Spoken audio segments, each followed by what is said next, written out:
Savita. Welcome to Savita ನಿಸು YouTube channel. ಎಲ್ರಿಗೂ ಮಹಾಶಿವರಾತ್ರಿ ಹಬ್ಬದ ಆರ್ಥಿಕ ಶುಭಾಶಯಗಳು. ಎಲ್ಲರಿಗೂ ಒಳ್ಳೇದಾಗ್ಲಿ ಅಂತೇಳಿ ನಾನು ಆಶಿಸ್ತೀನಿ. ಇವತ್ತಿನ ದಿನ ಮಹಾಶಿವರಾತ್ರಿ ಪ್ರಯುಕ್ತವಾಗಿ ನಾನು ದೇವರಿಗೆ ನೈವೇದ್ಯಕ್ಕೆ, ಅಭಿಷೇಕ ಪೂಜೆಗೆ ನೈವೇದ್ಯಕ್ಕೆ ಏನೇನೆಲ್ಲ ಮಾಡ್ತಾ ಇದ್ದೀನಿ, ಮತ್ತೆ ಹೇಗೆಲ್ಲ ನಾನು ಪ್ರಿಪ್ರೇಷನ್ ಎಲ್ಲ ಮಾಡ್ಕೊಂಡೆ ಅಂತೇಳಿ ಎಲ್ಲ ನಿಮಗೆ ತೋರಿಸ್ತೀನಿ. ನಾನು ಮೊದಲಿಗೆ ರವೆ ಉಂಡೆ ಮಾಡೋದು ಹೇಳ್ಕೊಡ್ತೀನಿ. ನೆಕ್ಸ್ಟ್ ಕಡಲೆ ಹಿಟ್ಟು, ಅಭಿಷೇಕಕ್ಕೆ ಕಡಲೆ ಹಿಟ್ಟು ತಯಾರು ಮಾಡೋದನ್ನ ಮೊದಲೇ ಹೇಳ್ತೀನಿ, ಆಮೇಲೆ ರವೆ ಉಂಡೆ ತೋರ್ಸೋಣ. ಇವಾಗ ಅಭಿಷೇಕಕ್ಕೆ ನೈವೇದ್ಯಕ್ಕೆ ಕಡಲೆ ಹಿಟ್ಟು ಬೇಕು, ಹಣ್ಣು ಪಲ್ಲಾರದ ಜೊತೆಗೆ. ಹಂಗಾಗಿ ನಾನು ಇವಾಗ ಕಡಲೆ ಹಿಟ್ಟನ್ನ ರೆಡಿ ಮಾಡಿ ತೋರಿಸ್ತೀನಿ. ಬನ್ನಿ, ನಾನು ಅದಕ್ಕೆ ಏನೇನೆಲ್ಲ ಇಂಗ್ರೀಡಿಯೆಂಟ್ಸ್ ಎಲ್ಲ ತಗೊಂಡಿದ್ದೀನಿ ಅಂತೇಳಿ ನೋಡೋಣ. ಬನ್ನಿ, ನಾನು ಕಡಲೆ ಹಿಟ್ಟು ಮಾಡೋದಕ್ಕೆ ಏನೇನೆಲ್ಲ ಇಂಗ್ರೀಡಿಯೆಂಟ್ಸ್ ತಗೊಂಡಿದ್ದೀನಿ ನೈವೇದ್ಯಕ್ಕೆ ಅಂತೇಳಿ ತೋರಿಸ್ತಾ ಹೋಗ್ತೀನಿ. ಮೊದಲಿಗೆ ನಾನು 1 kg ಉರಿಗಡ್ಲೆಯನ್ನು ನಾನು ಪುಡಿಯಾಗಿ ಇಟ್ಕೊಂಡಿದ್ದೀನಿ ಆಲ್ರೆಡಿ. ಮತ್ತೆ ಅದಕ್ಕೆ ನಾನು ಮುಕ್ಕಾಲು kg ಅನ್ಕೊಳ್ಳಿ, 3/4 kg ಬೆಲ್ಲನ, ಆರ್ಗ್ಯಾನಿಕ್ ಬೆಲ್ಲನ ನಾನು ಸ್ವಲ್ಪ ಕಡಲೆ ಹಿಟ್ಟನ್ನು ಯೂಸ್ ಮಾಡಿಕೊಂಡು ಕುಟ್ಕೊಂಡು ಅದನ್ನ ಮತ್ತೆ ಮಿಕ್ಸಿ ಒಳಗೆ ನುಣ್ಣಗೆ ಮಾಡಿಕೊಂಡು ಇಟ್ಕೊಂಡಿದ್ದೀನಿ. 3/4 kg ನಾನು ಬೆಲ್ಲನೂ ಕೂಡ ತಗೊಂಡಿದ್ದೀನಿ. ಹಾಗೆ ಒಂದು 200 ಗ್ರಾಮ್, 1/4 kg ಒಳಗೆ ಸ್ವಲ್ಪ ತೆಗ್ದಿದ್ದೀನಿ, 200 ಗ್ರಾಮ್ ನಾನು ಕಲ್ ಸಕ್ಕರೆನೂ ಕೂಡ ಪೌಡ್ರ್ ಮಾಡಿ ಇಟ್ಕೊಂಡಿದ್ದೀನಿ. ಹಾಗೆ 50 ಗ್ರಾಮ್ನಷ್ಟು ಗೋಡಂಬಿನ ನಾನು ಸಣ್ಣದಾಗಿ ಪುಡಿಯಾಗಿ ಮಾಡಿಟ್ಕೊಂಡಿದ್ದೀನಿ. ಹಾಗೆ 50 ಗ್ರಾಮು ದ್ರಾಕ್ಷಿನೂ ಕೂಡ ಚಿಕ್ಕದಾಗಿ ಹೆಚ್ಕೊಂಡು ನಾನು ಬೌಲಲ್ಲಿ ಇಟ್ಕೊಂಡಿದ್ದೀನಿ. ಹಾಗೆ ಕೂಡ ಅರ್ಧ ಬೌಲು ತುಪ್ಪನೂ ಕೂಡ ತಗೊಂಡಿದ್ದೀನಿ. ಹಾಗೇನೆ 1 ಹಿಡಿ ಕೊಬ್ಬರಿನ ನಾನು ತುರ್ಕೊಂಡು ಇಟ್ಕೊಂಡಿದ್ದೀನಿ. ಹಾಗೇನೆ ಅದಕ್ಕೆ ರುಚಿಗೆ ಏಲಕ್ಕಿ ಲವಂಗ ಪುಡಿನೂ ಕೂಡ ಸೇರಿಸ್ತಾ ಹೋಗ್ತೀನಿ. ಹೀಗೆ ನಾನು ಹೇಗೆ ಎಲ್ಲ ರೆಡಿ ಮಾಡ್ತೀನಿ ಅಂತೇಳಿ ನಿಮಗೆ ತೋರಿಸ್ತಾ ಹೋಗ್ತೀನಿ. ಬನ್ನಿ ನೋಡೋಣ. ಅದು ಮಾಡೋದಕ್ಕೆ ನಾವು ಒಂದು ಚಿಕ್ಕ ಬಾಣಲಿ ತಗೊಳ್ಳೋಣ. ಹಾಗೆ ಒಂದು ದೊಡ್ಡದು ಬೇಷನ್ನು ಕೂಡ ತಗೊಳ್ಳೋಣ. ಎಲ್ಲನೂ ನಾನು ಸೇರಿಸಿ ಕಡಲೆ ಹಿಟ್ಟು ಮಾಡೋದಕ್ಕೋಸ್ಕರ ಪ್ರಸಾದಕ್ಕೆ. ನಾವು ಇವತ್ತು ಅಭಿಷೇಕ ಪೂಜೆಗೆ ಹೋಗೋರಿದ್ದೀವಿ. ಹಂಗಾಗಿ ನಾನು ನೈವೇದ್ಯಕ್ಕೆ ನಾನು ಪ್ರಸಾದನ ರೆಡಿ ಮಾಡ್ಕೋಬೇಕಾಗಿತ್ತು. ಆದ್ರಿಂದ ನಾನು ಸ್ವಲ್ಪ ಕಡಲೆ ಹಿಟ್ಟನ್ನ ಮಾಲ್ದಿ ಅಥವಾ ಏನು ಕಡಲೆ ಹಿಟ್ಟು ಅಂತ ಹೇಳ್ತೀವಿ, ಆ ಥರ ನೈವೇದ್ಯಕ್ಕೆ ನಾನು ರೆಡಿ ಮಾಡ್ಕೊತಾ ಇದ್ದೀನಿ. ಒಂದು ಚಿಕ್ಕ ಬಾಣಲಿ ಒಳಗೆ ನಾನು ಅರ್ಧ ಬೌಲ್ ತುಪ್ಪ ತಗೊಂಡಿದ್ನಲ್ಲ, ಅದನ್ನ ಬಿಸಿ ಮಾಡಿಕೊಂಡು ದ್ರಾಕ್ಷಿ ಗೋಡಂಬೆನ ಬಿಸಿ ಮಾಡ್ಕೊಂಡು ಹಾಕ್ಕೊತೀನಿ. ಅದು ಬಿಸಿ ಆಗೋಷ್ಟೊತ್ತಿಗೆ ನಾನು ಬೇಸನ್ ತಗೊಂಡಿದ್ನಲ್ಲ, ಇದಕ್ಕೆ ಕಡಲೆ ಪೌಡ್ರನ್ನ, ಈಗಾಗಲೇ ಉರಿಗಡ್ಲೆನ ನಾನು ಪುಡಿ ಮಾಡಿ ಇಟ್ಕೊಂಡಿದ್ದೀನಿ 1 kg ಅಷ್ಟು. ಇದನ್ನ ಇದಕ್ಕೆ ಸೇರಿಸ್ತಾ ಹೋಗ್ತೀನಿ. ಇದು ಮಡಿಯಿಂದಾನೇ ಮಾಡ್ಕೊಂಡಿದ್ದೀನಿ, ಎಲ್ಲ ದೇವಸ್ಥಾನಕ್ಕೆ ಹೋಗ್ಬೇಕು ತಗೊಂಡು ಅಂತೇಳಿ. ನಾನು ದೊಡ್ಡದಾದ ಬೇಸನ್ ತಗೊಂಡು ನಾನು ಉರಿಗಡ್ಲೆ ಪುಡಿನ ಇದಕ್ಕೆಲ್ಲ ಆಡ್ಕೊಂಡಿದ್ದೀನಿ. ಹಾಗೇನೆ ಇದಕ್ಕೆ ನಾನು ಬೆಲ್ಲನ ಸೇರಿಸ್ತೀನಿ. ನಾನು 1 kgಗೆ 3/4 kg ಅಷ್ಟು ಬೆಲ್ಲ ತಗೊಂಡಿದ್ದೀನಿ. 200 ಗ್ರಾಮ್ ಅಷ್ಟು ಕಲ್ ಸಕ್ಕರೆ ತಗೊಂಡಿದ್ದೀನಿ. ಇದು ಸ್ವಲ್ಪ ಜಾಸ್ತಿ ಆಗುತ್ತೆ ಅನ್ಸುತ್ತೆ. ಅರ್ಧ kg ಅಷ್ಟು ಬೆಲ್ಲ ಹಾಕ್ತೀನಿ. ಇದು ಇನ್ನು ಮಿಕ್ಕಿದ್ದನ್ನ ನಾನು ಕಲ್ ಸಕ್ಕರೆನ ಹಾಕ್ತೀನಿ, ಸಾಕಾಗುತ್ತೆ. ಇದು ನಾನು ಪುಡಿ ಮಾಡ್ಕೊಂಡೆ ಫಸ್ಟ್, ಆಮೇಲೆ ಕಲ್ ಸಕ್ಕರೆ ಗ್ಯಾಸಕ್ಕೆ ಬಂತು, ಊದೆಲ್ಲ ಮರಿತಾ ಇದ್ದೀನಿ ಅಂತೇಳಿ ಅದನ್ನು ಕೂಡ ಪುಡಿ ಮಾಡ್ಕೊಂಡೆ. ಹಂಗಾಗಿ ಬೆಲ್ಲ ಜಾಸ್ತಿ ಆಗುತ್ತೆ. ಇದರಲ್ಲಿ ನಾನು 1/4 kg ಅಷ್ಟು ಬೆಲ್ಲನ ನಾನು ವಾಪಸ್ ತಗೊಂತೀನಿ. ಇವಾಗ ನೋಡಿ, ಬೆಲ್ಲ ಸೇರಿಸ್ತಾ ಇದ್ದೀನಿ ಇದಕ್ಕೆ. ನಾನು ಪ್ರತಿ ವರ್ಷನೂ ಕೂಡ ಶಿವರಾತ್ರಿ ಹಬ್ಬದ ದಿವಸ ನಾನಿಲ್ಲೇ ಚಿತ್ರದುರ್ಗದಲ್ಲೇ ದೇವಸ್ಥಾನಕ್ಕೆ ಹೋಗಿ ಪೂಜೆಯಲ್ಲಿ ಪಾಲ್ಗೊಂಡು ಬರ್ತಾ ಇದ್ದೆ. ಆದರೆ ಈ ವರ್ಷ ನಮಗೆ ಒಂದು ಸ್ಪೆಷಲ್ ಡೇ ಅಂತಲೂ ಕೂಡ ಹೇಳ್ಬೋದು. ಹಂಗಾಗಿ ನಾನು ಇವತ್ತು ನಮ್ಮ ಊರಲ್ಲೇ ನಾನು ಅಭಿಷೇಕಕ್ಕೆ ಹೋಗೋಣ, ಅಲ್ಲೇ ದೇವಸ್ಥಾನದಲ್ಲೇ ನಾನು ಅಭಿಷೇಕ ಪೂಜೆ ಮಾಡಿಸೋಣ ಅಂತ ಹೇಳ್ಬಿಟ್ಟು, ಹಂಗಾಗಿ ಹೋಗೋಣ ಅಂತೇಳಿ ಪ್ರಸಾದನ ರೆಡಿ ಮಾಡ್ಕೊತಾ ಇದ್ದೀನಿ. ನಾನು ಮದುವೆ ಆದ ವರ್ಷದಿಂದನೂ ಕೂಡ ನಾನು ಪ್ರತಿ ವರ್ಷನೂ ಕೂಡ ಅಭಿಷೇಕನ ಮಾಡಿಸ್ತಾ ಇದ್ದೆ. ನಮ್ಮ ಊರಲ್ಲೇ ಇರುವಾಗ ನಮಗೆ ಐಗಳು ಅಂತೀವಲ್ಲ, ಅವರು ಬರೋರು ಪೂಜೆಗೆ, ಅಭಿಷೇಕ ಪೂಜೆಗೆ ಪಂಚಾಮೃತ ಅಭಿಷೇಕವನ್ನು ನಾನು ಮಾಡಿಸ್ತಾ ಇದ್ದೆ. ಕಾರಣಾಂತರದಿಂದ ಸ್ವಲ್ಪ ಆರೋಗ್ಯ ತೊಂದರೆ ಆಯಿತು ಕೊರೋನಾ ಟೈಮಲ್ಲಿ. ಹಂಗಾಗಿ ಕೂತು ಪೇಷನ್ಸಿಂದ ಮಾಡೋಕ್ಕೆ ಎಲ್ಲ ಆಗಲ್ಲ ಅಂತ ಹೇಳ್ಬಿಟ್ಟು ನಾನು ಆ ವರ್ಷ ಏನು ಮಾಡಿದೆ ಅಂತ ಹೇಳಿದ್ರೆ 21 ವರ್ಷ ಆಗಿತ್ತು. ಹಂಗಾಗಿ ನಾನು ಗೋಕರ್ಣಕ್ಕೆ ಹೋಗಿ ಅಲ್ಲೇ ಪೂಜೆ ಶಿವರಾತ್ರಿ ಇದ್ರ ಹಬ್ಬದ ದಿವಸನೇ ಹೋಗಿ ಗೋಕರ್ಣದಲ್ಲಿ ನಾನು ಪೂಜೆನ ಮುಗಿಸಿ ಇನ್ಮೇಲೆ ವರ್ಷ ಮಾಡಲ್ಲಪ್ಪ ದೇವ್ರೆ, ಮಾಡೋ ಹತ್ರ ಹೋಗಿ ಪಾಲ್ಗೊಳ್ತೀನಿ ಅಂತ ಹೇಳಿ ದೇವ್ರ ಹತ್ರ ಬೇಡ್ಕೊಂಡು ಅಲ್ಲಿ ಪೂಜೆನ ನಾನು ಮುಗಿಸ್ಕೊಂಡು ಬಂದೆ. ಇವಾಗ ಬನ್ನಿ ತುಪ್ಪ ಇಲ್ಲಿ ಕಾಯಕ್ಕಿಟ್ಟಿದ್ನಲ್ವಾ,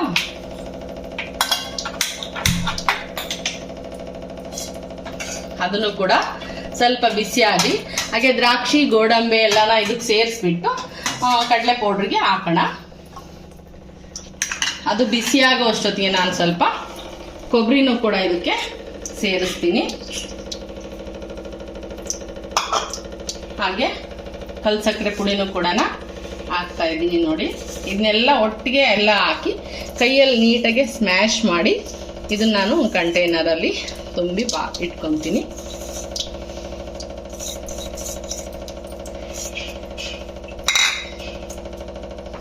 ಹಾಗೆ ಏಲಕ್ಕಿ ಲವಂಗ ಪುಡಿನೂ ಕೂಡ ಹಾಕ್ತಾ ಇದ್ದೀನಿ ನೋಡಿ.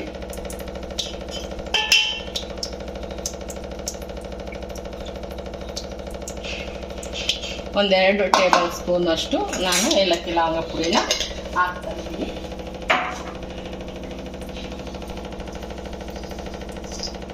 ಹಾಗೆ ಎಣ್ಣೆ ಇದು ತುಪ್ಪ ಬಿಸಿ ಆಯಿತು.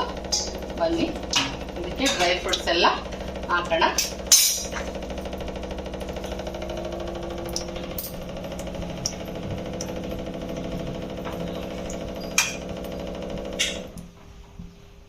ಇವಾಗ ಕಾದಿದೆ ಇದೆಲ್ಲ.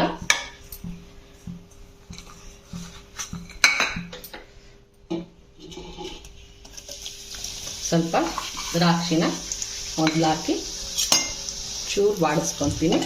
ಹಾಗೇನೆ ಇದು ಸ್ವಲ್ಪ ಪುಡಿಯಾಗಿ ಮಾಡಿಟ್ಕೊಂಡಿದ್ದೀನಿ ನೋಡಿ ನಾನು ಗೋಡಂಬಿನ.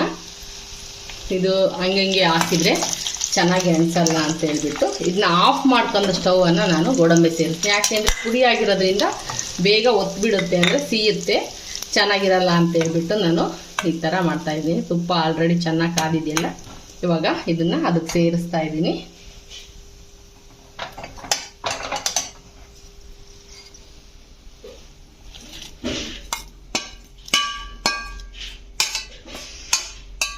ತುಂಬ ಚೆನ್ನಾಗಿರುತ್ತೆ ಈ ಥರ ಮಾಡಿದರೆ, ಪ್ರಸಾದ ಮಧುರವಾಗಿರುತ್ತೆ. ಎಲ್ಲ ಮಡಿಯಿಂದಾನೆ ನಾನು ಎಲ್ಲ ಜೋಡಿಸ್ಕೊಂಡು ಮಾಡಿರೋದು. ತುಪ್ಪನೂ ಕೂಡ ನಾನು ದಿನ ಊಟ ಮಾಡ್ಬೇಕಾದ್ರೂ ನಾನು ಪದೇ ಪದೇ ಒಂದೇ ಬಾಕ್ಸಲ್ಲಿ ಇಟ್ಕೊಂಡು ಬಳಸೋದಿಲ್ಲ. ನನಗೆ ಎಷ್ಟು ಬೇಕೋ ಅಷ್ಟನ್ನು ಮಾತ್ರ ಎತ್ತಿಟ್ಕೊತೀನಿ. ಕಾಸ್ಬೇಕಾದ್ರೆ ನಾನು ನೀಟಾಗಿ ಫ್ರೆಶಾಗಿ ಕಾಸಿ ಎತ್ತಿಟ್ಬಿಡ್ತೀನಿ. ಅದನ್ನ ಎಂಜಲು ಮಾಡ್ಕೊಂಡೆಲ್ಲ ಬಳಸಲ್ಲ ನೋಡಿ. ಈ ಥರ ಎಲ್ಲ ಹಾಕ್ಕೊಂಡು ಇವಾಗ ತುಪ್ಪ ಬಿಸಿ ಇರೋದ್ರಿಂದ ಸ್ವಲ್ಪ ಸ್ಪೂನಲ್ಲೇ ನಾನೆಲ್ಲನ ಸ್ಪ್ರೆಡ್ ಮಾಡ್ಕೊತೀನಿ. ನಾನು ವಿಶೇಷ ದಿನ ನಮಗೆ ಅಂತಂದು ಯಾಕಪ್ಪ ಅಂತ ಹೇಳಿದೆ ಅಂತ ಹೇಳಿದರೆ, ನಮ್ಮದು ಮದುವೆ ಆಗಿ 25ನೇ ವರ್ಷದ ದಿನ ಆನಿವರ್ಸರಿ. ಹಾಗಾಗಿ ನಾನು ನಮ್ಮೂರಲ್ಲಿ ಈ ವರ್ಷ ನಾನು ಪೂಜೆಗೆ ಪಾಲ್ಗೊಳ್ಬೇಕು ಅಂತೇಳಿ ಮನಸಾರೆ ಅಂದ್ಕೊಂಡು ಈ ವರ್ಷ ಊರಿಗೆ ಹೋಗಿ ಪೂಜೆಗೆ ಪಾಲ್ಗೊಳ್ತೀನಿ. ಅದಕ್ಕೆ ನೈವೇದ್ಯಕ್ಕೆ ಅಂತೇಳಿ ನಾನು ಪ್ರಸಾದ ಮಾಡ್ಕೊತಿದ್ದೀನಿ. ಮೊದಲೆಲ್ಲ ನಾನು ಪೂಜೆ ಮಾಡ್ಬೇಕಾದ್ರೆ ಇದೇ ಥರ ಪ್ರೊಸೀಜರ್ ಎಲ್ಲ ಮಾಡ್ಕೊತಾ ಇದ್ದೆ. ನೈವೇದ್ಯಕ್ಕೆಲ್ಲ ರೆಡಿ ಮಾಡ್ಕೊತಾ ಇದ್ದೆ.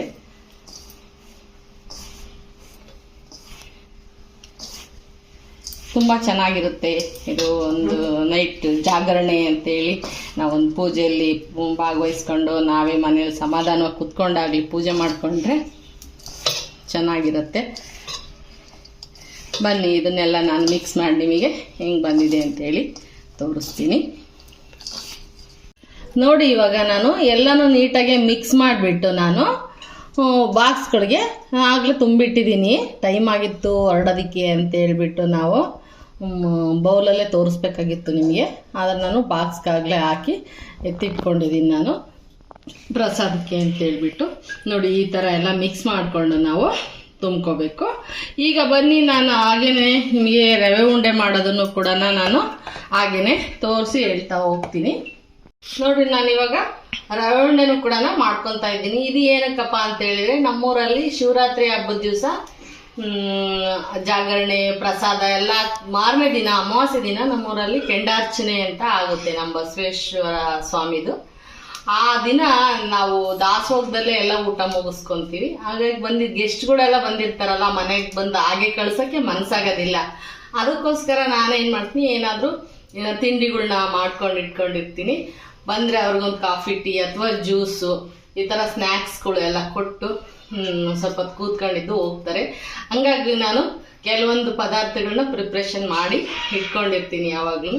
ಹಾಗೆಯೇ ಈ ವರ್ಷನೂ ಕೂಡ ನಾನು ರವೆ ಉಂಡೆ ಮಾಡ್ಕೊಂಡು ಹೋಗೋಣ, ಹಾಗೆ ಸ್ವಲ್ಪ ಮಂಡಕ್ಕಿ ಖಾರ ಹಚ್ಕೊಳ್ಳೋಣ, ಜೊತೆಗೆ ಖಾರ ಅದೆಲ್ಲ ತಗೊಂಡೋಗೋಣ ಅಂತ ಅಂದ್ಕೊಂಡು ರವೆ ಉಂಡೆನ ನನ್ನ ಕೈಯಾರನೇ ಮಾಡ್ಕೊಂಡ್ರೆ ನನಗೆ ಸಮಾಧಾನ. ಹಾಗಾಗಿ ನಾನು ಮಾಡ್ತಾಯಿದ್ದೆ. ಬನ್ನಿ ರವೆ ಉಂಡೆನ ಮಾಡೋದಾಗೆ ಮತ್ತು ಅದಕ್ಕೆ ನಾನೇನೇನೆಲ್ಲ ಇಂಗ್ರೀಡಿಯೆಂಟ್ಸನ್ನೆಲ್ಲ ತಗೊಂಡಿದ್ದೀನಿ ಅಂತ ಹೇಳ್ತಾ ಹೋಗ್ತೀನಿ. ನೋಡಿ, ನಾನು ರವೆ ಉಂಡೆಗೆ ಒಂದು ಅರ್ಧ ಕೆ ಜಿಗಿಂತ ಸ್ವಲ್ಪ ಜಾಸ್ತಿ ತಗೊತೀನಿ. ನಾನು ಇದು ಅರ್ಧ ಕೆ ಜಿ ಪ್ಯಾಕೆಟ್ ಇಟ್ಕೊಂಡಿದ್ದೀನಿ. ನಾನು ಕಟ್ ಮಾಡಿ ನಾನು ಯೂಸ್ ಮಾಡ್ತೀನಿ. ಒಂದು ಅರ್ಧ ಕೆ ಜಿಗಿಂತ ಜಾಸ್ತಿನೇ ನಾನು ಸ್ವಲ್ಪ ರವೆ ತಗೊತೀನಿ. ಅದಕ್ಕೆ ನಾನು ಒಂದು ಅರ್ಧ ಕೆ ಜಿಯಷ್ಟು ಸಕ್ಕರೆನ ಪುಡಿ ಮಾಡಿ ಇಟ್ಕೊಂಡಿದ್ದೀನಿ. ಹಾಗೆಯೇ ಸ್ವಲ್ಪ ಉಂಡೆನ ಕಟ್ಟಬೇಕಾರೆ ಬಳಸೋದಕ್ಕೆ ಒಂದು ಅರ್ಧ ಕೊಬ್ಬರಿ ಬಟ್ಲನ್ನು ಕೊಬ್ಬರಿ ತುರಿದಿಟ್ಕೊಂಡಿದ್ದೀನಿ. ಹಾಗೆ ಒಂದು 2 ಇಡೀ ಕೊಬ್ಬರಿನ ನಾನು ಪುಡಿ ಮಾಡ್ಕೊಂಡಿದ್ದೀನಿ, ಸಿಹಿ ಪುಡಿಯಾಗಿ ಮಾಡ್ಕೊಂಡಿದ್ದೀನಿ ಒಂದು ಸ್ವಲ್ಪ. ಹಾಗೆಯೇ ಒಂದು 50 ಗ್ರಾಮು ದ್ರಾಕ್ಷಿನೂ ಕೂಡ ಚಿಕ್ಕದಾಗಿ ಕಟ್ ಮಾಡ್ಕೊಂಡಿದ್ದೀನಿ. ಒಂದು 50 ಗ್ರಾಮು ಗೋಡಂಬಿನೂ ಕೂಡ ನಾನು ಚಿಕ್ಕದಾಗಿ ಕಟ್ ಮಾಡಿ ಇಟ್ಕೊಂಡಿದ್ದೀನಿ. ಹಾಗೆ ಒಂದು ಬೌಲು ತುಪ್ಪ ತಗೊಂಡಿದ್ದೀನಿ. ನಾನು ಇದಕ್ಕೆ ಡಾಲ್ಡಾ ಆಗಲಿ ಎಣ್ಣೆ ಆಗಲಿ ನಾನು ಯಾವತ್ತೂ ಯೂಸ್ ಮಾಡೋದಿಲ್ಲ. ಬೆಣ್ಣೆ ಇದ್ರೆ ತುಂಬ ಚೆನ್ನಾಗಿ ಬರುತ್ತೆ. ಆ ಬೆಣ್ಣೆ ಇಲ್ಲ ಅಲ್ವಾ, ಹಂಗಾಗಿ ತುಪ್ಪ ಕಾಸ್ಕೊಂಡು ಇಟ್ಕೊಂಡಿರ್ತೀನಲ್ಲ, ಅದೇ ತುಪ್ಪದಿಂದ ಒಂದು ಬೌಲ್ ತುಪ್ಪ ತಗೊಂಡಿದ್ದೀನಿ. ಹಾಗೆಯೇ ಒಂದು ಅರ್ಧ ಲೋಟ ಹಾಲನ್ನು ಯೂಸ್ ಮಾಡ್ತಾ ಇದ್ದೀನಿ ನಾನು. ಹಾಗೆಯೇ ರುಚಿಗೆ ಏಲಕ್ಕಿ ಲವಂಗ ಪುಡಿನೂ ಕೂಡ ತಗೊಂಡಿದ್ದೀನಿ. ಬನ್ನಿ ನಾನು ಹೇಗೆಲ್ಲ ಸೇರಿಸ್ಕೊಂಡು ನಾನು ರವೆ ಉಂಡೆ ಮಾಡ್ತೀನಿ ಅಂತೇಳಿ ತೋರಿಸ್ತಾ ಹೋಗ್ತೀನಿ. ಒಂದು ಬಾಣಲೆ ತಗೊಂಡು ನಾನು ರವೆನ ಹುರ್ಕೋಬೇಕು. ಹಾಗಾಗಿ ಒಂದು ಬಾಣಲೆ ಇಟ್ಕೊಂಡಿದ್ದೀನಿ. ಅದಕ್ಕೆ ಸ್ವಲ್ಪ ತುಪ್ಪನ ಹಾಕಿ ಒಂದು 2 ಸರಿ ನಾನು ಹುರ್ಕೊತೀನಿ ರವೆನ. ರವೆ ಹಾಕ್ಕೊಳ್ಳೋಣ ಇವಾಗ. ಫಸ್ಟು ತುಪ್ಪನ ಕರಗಿಸ್ಕೊಂಡು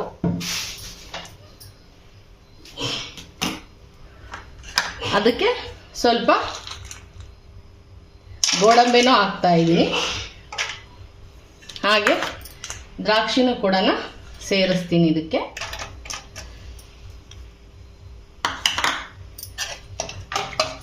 ಬಿಸಿ ಆಗಲಿ ಸ್ವಲ್ಪ. ಅಷ್ಟರೊಳಗೆ ನಾನು ಈ ರವೆ ಪ್ಯಾಕೆಟನ್ನು ಕಟ್ ಮಾಡ್ಕೊಳ್ತೀನಿ. ನಾನು ಮೊದಲೆಲ್ಲ ನಾನು ಜಾತ್ರೆಗೆ ಹೊರಟ್ರೆ 3-4 ದಿವಸ ಇರ್ತಿದ್ದೀವಿ, ಮಕ್ಕಳೆಲ್ಲ ಚಿಕ್ಕವರಿರುವಾಗ. ಇವಾಗ ಮಕ್ಕಳು ದೊಡ್ಡವರಾದಂಗೆ ಅವ್ರಿಗೂ ರಜೆ ಸಿಗೋದಿಲ್ಲ. ಹಾಗೆಯೇ ನಮಗೂ ಇಲ್ಲಿ ಬಿಸ್ನೆಸ್ಸು ಸ್ವಲ್ಪ ದೊಡ್ಡದಾಗಿ ಮಾಡ್ಕೊಂಡಿದ್ದೀವಿ. ಅದ್ರ ಕಡೆ ಗಮನ ವಹಿಸ್ಕೊಂತ ನಾನು ಊರಲ್ಲಿ ಇರೋಕ್ಕಾಗೋದಿಲ್ಲ. ಹಂಗಾಗಿ ನಾವು ಅಲ್ಲೇ ಏನು ಕಾರ್ಯಕ್ರಮ ಮುಗಿಸ್ಕೊಂಡು ಬಂದು ಹೋಗೋ ವ್ಯವಸ್ಥೆನ ಮಾಡ್ಕೊತೀನಿ. ಮೊದಲೆಲ್ಲ ನಾನು ಅದೇ ಹೇಳ್ತಾ ಇದ್ನಲ್ಲ, ನಮ್ಮ ಚಿಕ್ಕಮ್ಮವರೆಲ್ಲ ಚಿಕ್ಕವರಿದ್ರು, ಅವ್ರ ಮಕ್ಕಳು ಕೂಡ ಎಲ್ಲ 1-2 ದಿವಸ ಇರೋರು ಬಂದರೆ. ಹಾಗಾಗಿ ನಾನು ಏನು ಮಾಡ್ತಾಯಿದ್ದೆ ಅಂತ ಹೇಳಿದರೆ, ರೊಟ್ಟಿ, ಚಟ್ನಿ ಪುಡಿ ಅಂಥವೆಲ್ಲ ಮಾಡ್ಕೊಂಡು ಹೋಗ್ತಾಯಿದ್ದೆ. ಎಲ್ಲರೂ ಕೂತ್ಕೊಂಡು ಜೊತೆಗೆ ತಿನ್ನೋದಕ್ಕೆ ಎಲ್ಲ ಚೆನ್ನಾಗಿರುತ್ತೆ ಅಂತ ಹೇಳಿ ಎಲ್ಲವೇ ಮಾಡ್ತಾಯಿದ್ದೆ. ಮತ್ತು ನಾನು ಜಾಗರಣೆ ಆದಮೇಲೆ ಹೋಳಿಗೆನೂ ಕೂಡ ನಾನು ಇಲ್ಲಿ ಮಾಡ್ಕೊತಾ ಇರಲಿಲ್ಲ. ಎಲ್ಲರೂ ಒಟ್ಟಿಗೆ ಊಟ ಮಾಡ್ಬೋದಲ್ಲ, ಅವರು ಎಲ್ಲ ಬರ್ತಾರೆ ಅಂತ ಹೇಳ್ಬಿಟ್ಟು ನಾನು ಅಲ್ಲೇ ಹೋಗಿ ನಾನು ಕೆಂಡದ ದಿವಸನೇ ಬೇಳೆ ಹಾಕಿ ಹೋಳಿಗೆ ಮಾಡ್ತಾಯಿದ್ದೆ. ಅಂದರೆ ಕೆಂಡಾರ್ಚನೆ ನಮ್ಮೂರಲ್ಲಿ ಆಗುತ್ತೆ ಅಮಾವಾಸ್ಯೆ ದಿನ, ಆವತ್ತೇ ಮಾಡ್ತಾಯಿದ್ದೆ. ಬರ್ತಾ ಬರ್ತಾ ಎಲ್ಲರೂ ಒಂಟಿ ಆದರು. ಎಲ್ಲ ಅವರವರು ಇದು ಮಕ್ಕಳೆಲ್ಲ ದೊಡ್ಡವರಾಗಿ ಓದೋಕ್ಕೆಲ್ಲ ಹೋದರು. ಅವರು ಕೂಡ ಬರೋದು ಕಮ್ಮಿ ಆಯಿತು. ನನ್ನ ಮಕ್ಕಳು ಹಾಗೇ ದೊಡ್ಡವರಾಗ್ತಾ ಆಗ್ತಾ ಬಂದರು.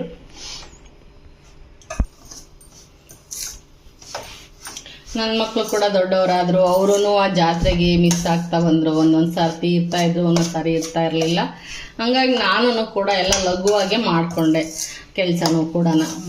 ಇಲ್ಲೇ ಎಲ್ಲ ಮಾಡಿಕೊಂಡು ಎಷ್ಟು ಬೇಕೋ ಅಷ್ಟು ಹಿಂಗೆ ತಿಂಡಿಗಳು ಏನಾರ ಮಾಡ್ಕೊಂಡು ತಗೊಂಡೋಗಿ. ಆಮೇಲೆ ದಾಸೋಗ ಅಂತ ಮಾಡ್ತಾರೆ ನಮ್ಮೂರಲ್ಲಿ. ದಾಸೋಗ ಶುರುವಾಗಿದೆ. ನಮ್ಮದು ಚಿಕ್ಕ ಗ್ರಾಮ, ನಮ್ಮದೊಂದು ಪುಟ್ಟ ಹಳ್ಳಿ. ಹಾಗಾಗಿ ದಾಸೋಗ ಮಾಡಿದರೆ ಬಂದು ಭಕ್ತರು ಸ್ವಲ್ಪ ಜನ ಇರ್ತಾರೆ, ಜಾಸ್ತಿನೇ ಅಡುಗೆ ಮಾಡಿಸಿರ್ತಾರೆ. ಹಂಗಾಗಿ ಅಲ್ಲೆಲ್ಲ ಅಡುಗೆ ಎಲ್ಲ ವೇಸ್ಟ್ ಆಗುತ್ತೆ ಅಂತೇಳಿ ಸಾರು ಹಾಕ್ತಾರೆ. ಅಂದರೆ ಎಲ್ರಿಗೂ ಒಂದು ಸಾರು ಹಾಕೋದು ಅಂತ ಹೇಳ್ತಾರೆ. ಊರು ತಳವಾರ ಹತ್ರನ ಸಾರು ಹಾಕಿಸ್ತಾರೆ, ಎಲ್ಲ ದಾಸೋಗದಲ್ಲೇ ಊಟ ಮುಗಿಸ್ರಿ ನೀವು ಅಂತ ಹೇಳಿ. ಹಂಗಾಗಿ ನಾವೇನು ಮಾಡ್ತೀವಿ, ಅದೇ ಹೇಳ್ತಾರೆ, ಅನೌನ್ಸ್ ಮಾಡ್ತಾರೆ ಎಲ್ಲಾನು, ಇವತ್ತು ದಿನ ಯಾರು ಒಲೆ ಹಚ್ಬೇಡ್ರಿ, ಇಲ್ಲೇ ದಾಸೋಹಕ್ಕೆ ಊಟ ಮಾಡ್ರಿ, ದಾಸೋಹದಲ್ಲೇ ಎಲ್ಲರೂ ಊಟ ಮಾಡ್ರಿ ಅಂತ. ಹಂಗಾಗಿ ಏನು ಮಾಡ್ಕೊಂಡು ಬಂದರು, ಅದನ್ನ ಬರ್ತಾ ಬರ್ತಾ ಹೇಳ್ಬಿಟ್ಟು ನಮಗೆ ಪ್ರೀತಿ ಇರೋರು, ಭಕ್ತಿ ಇರೋರು ದಾಸೋಹದ ಖರ್ಚು ಅಂತೇಳಿ ಇಷ್ಟ ಹಾಕ್ಬಿಡ್ತಾರೆ. ಯಾಕೆಂದರೆ ಇರೋದೇ ಎಲ್ಲ ಸ್ವಲ್ಪ ಸ್ವಲ್ಪ ಜನ ಎಲ್ಲ ಒಬ್ಬಂಟಿದ್ರು. ನೋಡಿ ಇವಾಗ ಹಿಂಗೆ ಚೆನ್ನಾಗಿ ಕಮ್ಮಗೆ ಹುರ್ಕೋಬೇಕು, ಚೆನ್ನಾಗಿ ಘಮ ಸ್ಮೆಲ್ ಬರುತ್ತೆ ಅವಾಗ. ಇವಾಗ ಇದನ್ನು ನಾನು ಒಂದು ಬೇಸನ್ಗೆ ಹಾಕ್ಕೊತೀನಿ. ಇನ್ನೊಂದು ಸ್ವಲ್ಪ ರವೆ ಇತ್ತಲ್ಲ ಅದನ್ನು ಕೂಡ ಹಾಗೇನೆ ಹುರ್ಕೊಳ್ಳೋಣ ಬನ್ನಿ. ಇದನ್ನು ನಾನು ಒಂದು ಬೇಸನ್ಗೆ ಹಾಕ್ಕೊತೀನಿ.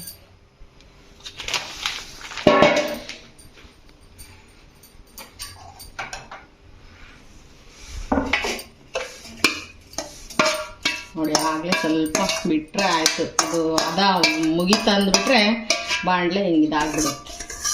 ಅದನ್ನು ತೆಗೆದುಕೊಂಡು ನಾನು ನೆಕ್ಸ್ಟು ಇನ್ನೊಂದು ಸ್ವಲ್ಪ ರವೆ ಇತ್ತಲ್ಲ ಅದನ್ನು ಸೇರಿಸ್ತೀನಿ.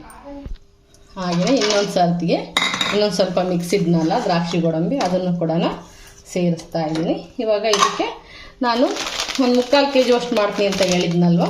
ನೋಡಿರಿ ಇವಾಗ ಈ ಪ್ಯಾಕೆಟಲ್ಲಿ ಒಂದು ಅರ್ಧ ಹಾಕಿ ನಾನು ಸ್ವಲ್ಪ ಮಿಕ್ಕಿಸ್ತೀನಿ ರವೆನ.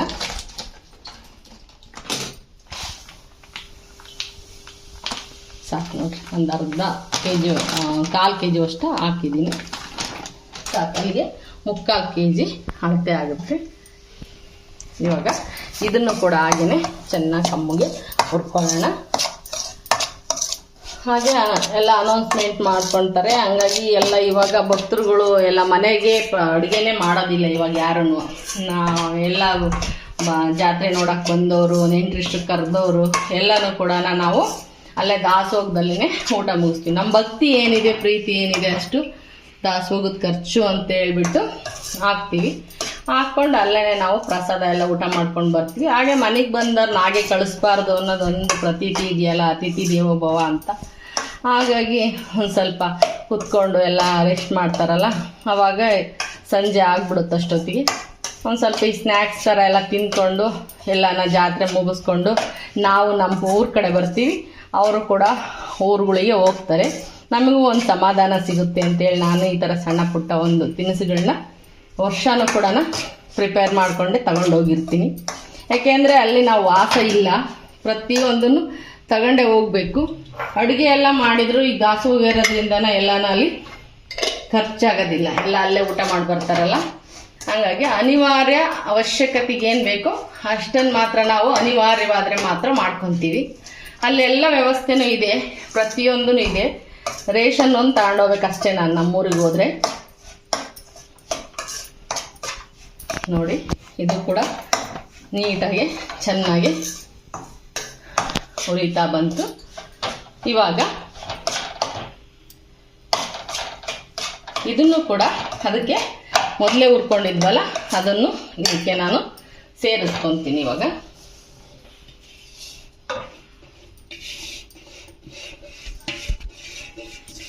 ಈಗೆಲ್ಲ ಈ ಪದಾರ್ಥಗಳನ್ನೆಲ್ಲನ ಒಂದೊಂದಾಗಿ ನಾನು ಇದಕ್ಕೆ ಸೇರಿಸ್ತಾ ಹೋಗ್ತೀನಿ. ಹಾಗೆಯೇ ಒಂದು ಪಾತ್ರೆಯಲ್ಲಿ ಹಾಲು ತಗೊಂಡಿದ್ನಲ್ಲ, ಒಂದು ಅರ್ಧ ಲೋಟದಷ್ಟು, ಅದಕ್ಕೆ ಅರ್ಧದಷ್ಟು ಹಾಲು ಅರ್ಧದಷ್ಟು ನೀರು ಎರಡನ್ನು ಸೇರಿಸಿ ಸ್ವಲ್ಪ ಚೆನ್ನಾಗಿ ಚಳ್ಳಮಳ್ಳ ಅಂತ ಹೇಳ್ತೀವಲ್ಲ ಕುದಿಯೋ ಥರ ಕಾಸ್ಕೊತೀನಿ.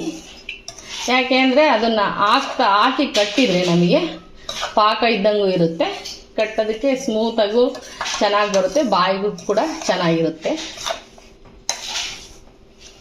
ಪಾಕ ಥರ ಎಲ್ಲ ಮಾಡಿಕೊಂಡ್ರೆ ರವೆ ಎಲ್ಲ ಕಚ್ಚ ಕಚ್ಚ ಆದಂಥ ಬಾಯಿಗೆ ಹಲ್ಲಿಗೆ ಸಿಗುತ್ತೆ. ಹಾಗಾಗಿ ಸ್ವಲ್ಪ ಹಾಲು ಬಿಟ್ಟು ಕಟ್ಟಿದರೆ ತಿನ್ನೋದಕ್ಕೂ ರುಚಿಯಾಗಿರುತ್ತೆ. ಒಂದು 8 ದಿವಸ ಇಟ್ಕೋಬೋದು, ಅದ್ರ ಮೇಲೆ ಇಟ್ಕೋಬಾರ್ದು. ಹಾಲು ಹಾಕಿರೋದ್ರಿಂದ ನಾವು ಸಕ್ಕರೆ ಪಾಕ ಮಾಡಿದರೆ ತಿಂಗಳನ್ಗಟ್ಟಲೆ ಇಟ್ಕೋಬೋದು, ಒಳ್ಳೆ ಕೊಬ್ಬರಿನ ಸ್ವಲ್ಪ ಬಿಸಿ ಮಾಡಿದರೆ. ಇವಾಗ ಇದು ನೋಡಿ ಕೊಬ್ಬರಿ ಸೇರಿಸ್ತೀನಿ.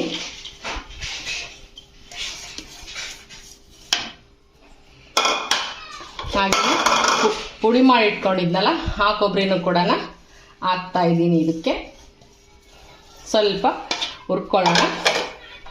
ಇದೆಲ್ಲ ಬೆರಿಬೇಕು, ಇದಕ್ಕೆ ಚೆನ್ನಾಗಿ ನೀಟಾಗಿ ಚೆನ್ನಾಗಿರುತ್ತೆ.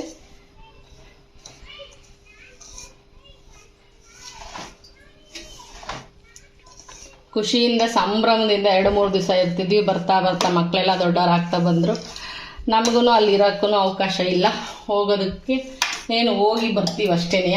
ಇವಾಗ ಮೊದ್ಲಂಗೆ 2-3 ದಿನಗಟ್ಟಲೆ ಉಳ್ಕೊಳಕ್ಕಾಗಲ್ಲ. ನಾವು ಬೇರೆ ಈ ವರ್ಷ ಒಂದು ಟ್ರಿಪ್ ಅಂತೆಲ್ಲ ಹೋಗಿ ಬಂದುಬಿಟ್ವಿ. ಈ ಮನೇನೂ ಕ್ಲೀನ್ ಮಾಡ್ಕೋಬೇಕಾಗಿತ್ತು, ಊರಿನ ಮನೇನೂ ಕ್ಲೀನ್ ಮಾಡ್ಕೋಬೇಕಾಗಿತ್ತು. ಎಲ್ಲ ಗಡಿಬಿಡಿ ಆಯಿತು. ಈ ವರ್ಷ ಒಂದು ಸ್ವಲ್ಪ ಪ್ರಿಪ್ಲಾನ್ ಆಗಲಿಲ್ಲ. ನಮ್ಮದು ಜಾತ್ರೆದು ಅವಸರದಲ್ಲೇ ಕೈಯಾಗ ಆಗೋವಷ್ಟನ್ನು ನಾವು ಮಾಡ್ಕೊಳ್ಳೋಣ ಅಂಥೇಳಿ ಮಾಡ್ತಾಯಿದ್ದೀವಿ. ಇವಾಗ ಇದಕ್ಕೆ ಸಕ್ಕರೆನೂ ಕೂಡ ಸೇರಿಸ್ತೀನಿ. ಅರ್ಧ kg ಸಕ್ಕರೆನ ನಾನು ಪುಡಿ, ಅತಿಯಾಗಿ ಸಿಹಿನೂ ಮಾಡಲ್ಲ, ಒಂದು ಮೀಡಿಯಮ್ ಸಿಹಿಯಾಗಿರಲಿ ಅಂತ ಹೇಳ್ಬಿಟ್ಟು. ಹಾಗೆಯೇ ಒಂದು ಪಾತ್ರೆಯಲ್ಲಿ ನಾನು ಹಾಲನ್ನು ಕಾಯಕ್ಕಿಡ್ತೀನಿ.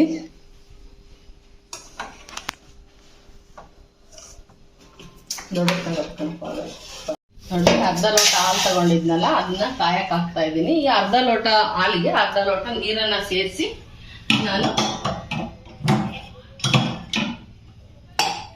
ಅರ್ಧ ಲೋಟ ಹಾಲಿಗೆ ಅರ್ಧ ಲೋಟ ನೀರನ್ನು ಹಾಕಿ ಸ್ವಲ್ಪ ಅದು ಕುದಿಯೋ ಥರ ಕಾಸ್ಕೊತೀನಿ. ಅಷ್ಟರೊಳಗೆ ಸಕ್ಕರೆ ಎಲ್ಲ ಹಾಕಿದ್ನಲ್ವ, ಅದಕ್ಕೆ ಸ್ವಲ್ಪ ಏಲಕ್ಕಿ ಲವಂಗ ಪುಡಿನೂ ಹಾಕ್ಕೊಂಡು ನಾನು ಮಿಕ್ಸ್ ಮಾಡ್ಕೊತೀನಿ. ಘಮಕ್ಕೆ ಏಲಕ್ಕಿ ಲವಂಗ ಪುಡಿ,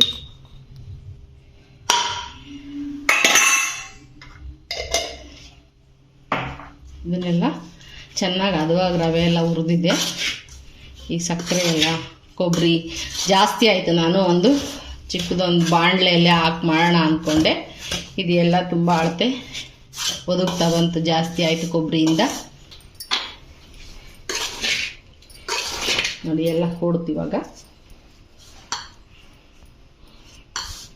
ಇವಾಗ ಇದನ್ನು ಒಂದೊಂದು 2-3 ಸ್ಪೂನು ಬೇಸನ್ಗೆ ಹಾಕ್ತಾ ನಾನು ಹಾಲು ಹಾಕ್ಕೊಂಡು ಇವಾಗ ರವೆ ಉಂಡೆನ ಕಟ್ಟೋದಕ್ಕೆ ಶುರು ಮಾಡ್ತೀನಿ. ಹಾಲು ಸ್ವಲ್ಪ ಕಾಯಿಲಿ, ಇನ್ನೊಂದು ಸ್ವಲ್ಪ. ಇದಕ್ಕೆಲ್ಲ ಕೂಡಿಸಿದ್ದೀನಿ ನಾನು, ಏನೇನು ಹಾಕಬೇಕು ಅದು ಎಲ್ಲನ. ಏಲಕ್ಕಿ, ಲವಂಗ, ದ್ರಾಕ್ಷಿ, ಗೋಡಂಬಿ, ಕೊಬ್ಬರಿ, ಗಸಗಸೆ, ತುಪ್ಪ, ರವೆ, ಸಕ್ಕರೆ ಇಷ್ಟನ್ನು ನಾನು ಎಲ್ಲನೂ ಕೂಡಿಸ್ಕೊಂಡಿದ್ದೀನಿ. ಇವಾಗ ಉಂಡೆ ಕಟ್ಟೋಣ. ಈ ಬೇಸನ್ಗೆ ನಾನು ಒಂದು 3 ಸ್ಪೂನನ್ನೇ ಹಾಕ್ಕೊಂಡು ಉಂಡೆನ ಕಟ್ತೀನಿ.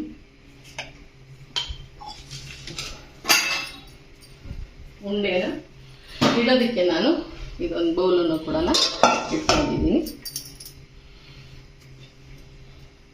ಚೆನ್ನಾಗಿರುತ್ತೆ, ವರ್ಷಕ್ಕೊಂದ್ಸರಿ ಖುಷಿ ಅನಿಸುತ್ತೆ. ಮಾಡೋದಕ್ಕೆಲ್ಲ ತ್ರಾಸಾಗುತ್ತೆ, ಆದ್ರೂ ಅವತ್ತಿನ ದಿನ ಎಲ್ಲ ಸೇರಿದಾಗ ಭಾಳ ಖುಷಿ ಕೊಡುತ್ತೆ. ಜಾತ್ರೆಗಳಾಗಲಿ, ಒಂದು ಹಬ್ಬ ಆಗಲಿ, ಹರಿದಿನ ಆಗಲಿ, ನೆಂಟರು ಇಷ್ಟರು ಎಲ್ಲ ಕೂಡ್ಕೊಂಡಾಗ ಚೆನ್ನಾಗಿರುತ್ತೆ ಎಲ್ಲನ. ನನಗೆ ಸ್ವಲ್ಪ ವಿಶೇಷವಾಗಿ ಎಲ್ಲ ಈ ಥರ ಎಲ್ಲ ಮಾಡಬೇಕು, ಪೂಜೆ ಪುನಸ್ಕಾರಗಳು ಮಾಡಬೇಕು ಅಂದರೆ ಯಾವಾಗ್ಲೂ ತುಂಬ ಇಷ್ಟ. ಆದರೆ ಇತ್ತೀಚೆಗೆ ಸ್ವಲ್ಪ ನನ್ನ ಆರೋಗ್ಯ ಜಾಸ್ತಿ, ಭಾಳ ಕೆಲಸ ಈ ಥರ ಎಲ್ಲ ಮಾಡೋಕ್ಕಾಗಲ್ಲ ಅಂಥೇಳಿ ಸ್ವಲ್ಪ ಎಲ್ಲ ನಾನು ಕಮ್ಮಿ ಮಾಡ್ಕೊಂಡು ಬರ್ತಾ ಇದ್ದೀನಿ.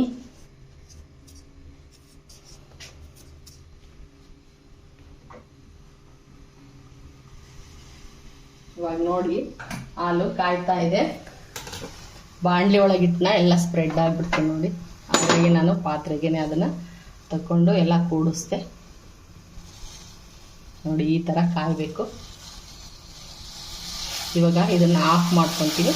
ಸ್ವಲ್ಪನೇ ಹಾಕ್ಕೊಂಡು ನಾನು ಉಂಡೆ ಕಟ್ತೀನಿ ನೋಡಿ. ಒಂದೊಂದು ಸ್ವಲ್ಪ ಅಷ್ಟೇ, ಒಂದು ಅರ್ಧ ಟೀ ಲೋಟದಷ್ಟು ಅಷ್ಟು ಹಾಕೊಳ್ಳೋದು ಬೇಡ. ಎಷ್ಟು ಬೇಕೋ ಅಷ್ಟು ನೋಡಿಕೊಂಡು, ಬೇಕು ಅಂದರೆ ಇನ್ನೊಂದು ಸ್ವಲ್ಪ ಹಾಕ್ಕೋಬೋದು, ಇಲ್ಲ ಜಾಸ್ತಿ ಆಗಿದೆ ಅಂದರೆ ಇನ್ನೊಂದು ಸ್ವಲ್ಪ ರವೆನ ಹಾಕ್ಕೋಬೋದು. ನಾವು ಫಸ್ಟ್ ಮಾಡ್ಬೇಕಾದ್ರೆ ಸ್ವಲ್ಪ ಬಿಸಿ ಇರುತ್ತೆ, ರವೆನೂ ಕೂಡ ಬಿಸಿ ಇರುತ್ತೆ, ಹಾಲೂ ಬಿಸಿ ಇರೋದ್ರಿಂದ ಬಿಸಿ ಅನಿಸುತ್ತೆ. ಈ ಥರ ಕೈಯಲ್ಲೆಲ್ಲ ನೀಟಾಗಿ ಸ್ಪ್ರೆಡ್ ಮಾಡ್ಕೋಬೇಕು. ಈ ಥರ ಇವಾಗ ನಾನು ಉಂಡೆನ ಕಟ್ತೀನಿ ನೋಡ್ರಿ. ನಮಗೆ ಯಾರು ಚಿಕ್ಕದು ಬೇಕಂದ್ರೆ ಅಷ್ಟು ಸೇರಿ ಒಂದು 10 ಉಂಡೆನೂ ಮಾಡ್ಬೋದು, ಹಾಗೆ 50 ಉಂಡೆನೂ ಮಾಡ್ಬೋದು. ಏಕೆಂದರೆ ಅದು ನಮ್ಮ ಮನಸ್ಥಿತಿಗೆ ಬಿಟ್ಟಿದ್ದು. ನಯ ನಾಜುಕು ಅಂತಂದರೆ ಚಿಕ್ಕದಾಗಿ ಮಾಡ್ಬೇಕು ನಾವು. ನೋಡಿ ನೀವು ಯಾವ ಥರ ಮಾಡ್ತೀರಾ. ನಾನು ಈ ಥರ ಮಾಡ್ತೀನಿ. ಹೇಳಿ ಕಮೆಂಟ್ ಬಾಕ್ಸಲ್ಲಿ ಹಾಕಿ ನೀವು ಯಾವ ಥರ ರವೆ ಉಂಡೆ ಕಟ್ತೀರಾ ಅಂತೇಳಿ. ಏನಾದರೂ ಮಿಸ್ ಮಾಡಿದ್ದೀನಿ ಅಂತನೋ ಅಥವಾ ಇಲ್ಲ ನಾವು ಈ ಥರನೇ ಮಾಡ್ತೀವಿ ಮೇಡಮ್ ಅಂತನೋ. ನೋಡಿ ಇಷ್ಟು ಚಿಕ್ಕದಾಗೆ ಮಾಡ್ತಾಯಿದ್ದೀನಿ ನಾನು. ಮೊದಲೆಲ್ಲ ಸಿಹಿ ಚೆನ್ನಾಗಿ ತಿನ್ನೋರು ಜನ, ಈಗೆಲ್ಲ ಕಮ್ಮಿ ಮಾಡಿದಾರಲ್ಲ, ಹಾಗಾಗಿ ದೊಡ್ಡದಾಗಿ ಏನು ಕಟ್ಟಲ್ಲ, ನಾನು ಚಿಕ್ಕದಾಗೆ ಕಟ್ತಾಯಿದ್ದೀನಿ.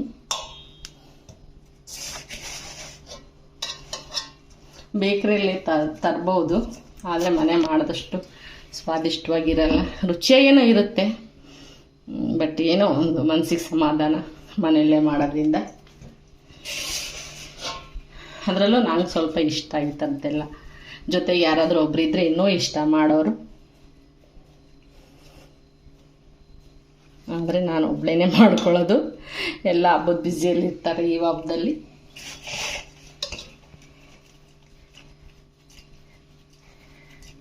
ನೋಡಿ ಯಾವ ಥರ ಬಂದಿದೆ ಅಂತೇಳಿ ನಾನು ತೋರಿಸ್ತೀನಿ. ನೋಡಿರಿ, ಇವಾಗ ಒಂದು 6-7 ಉಂಡೆ ಕಟ್ಟಿದ್ದೀನಿ.